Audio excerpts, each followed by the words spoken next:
Para entender qué es una derivada, debemos entender que es una recta secante y una recta tangente.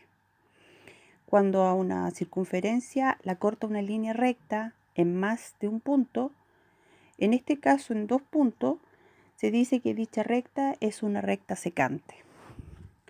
Una recta tangente, en cambio, es una recta que pasa por únicamente un punto.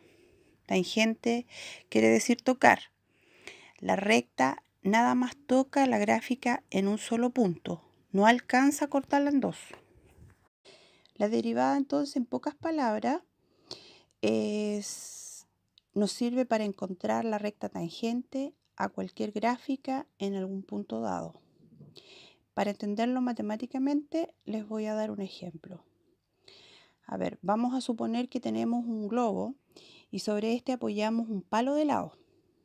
Es evidente que el palo de helado va a estar apoyado en un punto del globo, si consideramos que esto aquí es una curva perfecta. Dependiendo del lugar del globo en el que apoyemos el palo de helado, va a inclinarse de distintas maneras. Eso es una derivada.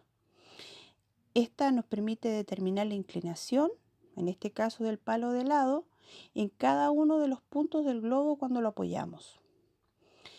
Pero para entender mejor las derivadas, gracias a diversos teoremas o fórmulas, podemos encontrar la derivada de funciones de manera más sencilla. Para ello vamos a comentar sobre el primer teorema de la derivada, que es de una función constante. Si c es una constante y tenemos una función f que está definida como c, entonces la derivada de f es igual a c. Si esto lo aplicamos en un ejemplo sencillo, nos queda de la siguiente manera. Si tenemos una función definida por f es igual a 5, su derivada siempre será 0. Y esto aplica de igual manera si que la función original fuera 4, fuera 10, fuera pi, etc. La derivada siempre será 0.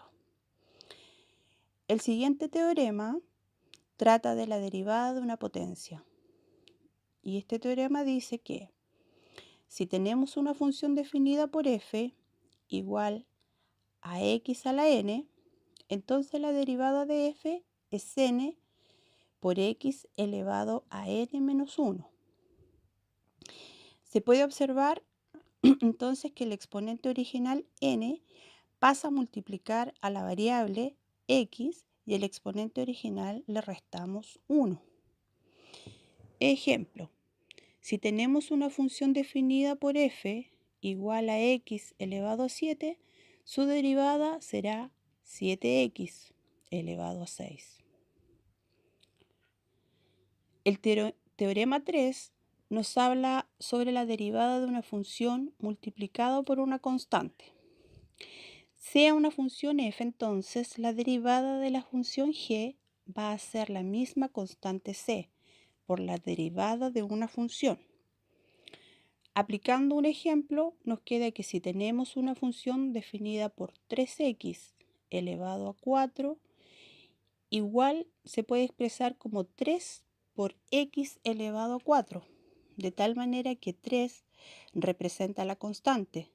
Su derivada será 3 por la derivada de 4x elevado a 3, es decir, 12x elevado a 3. Finalmente, el teorema 4 habla de la suma o resta de dos o más funciones. Si tenemos una función h definida por la suma o resta de dos o más funciones, entonces la derivada de la función h va a ser equivalente a derivar cada uno de los términos que componen la suma o la resta. En un ejemplo, si tenemos una función h que es 5x elevado a 3 menos x elevado a 6, la derivada de h es derivar estos dos términos, es decir, 3 por 5 igual a 15, y al exponente le restamos 1, nos queda 2, y x elevado a 6, su derivada será 6 x elevado a 5. Entonces, resumiendo las reglas básicas de derivación, tenemos que si tenemos una función que es igual a una constante, entonces su derivada será siempre 0.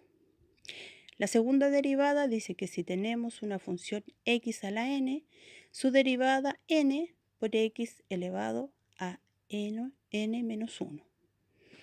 El tercer teorema nos dice que si tenemos una constante multiplicada por una función, la derivada será la misma constante por la derivada de la función f.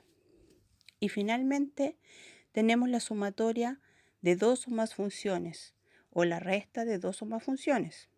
La derivada va a ser equivalente a derivar cada uno de los términos que componen dicha sumatoria o dicha resta.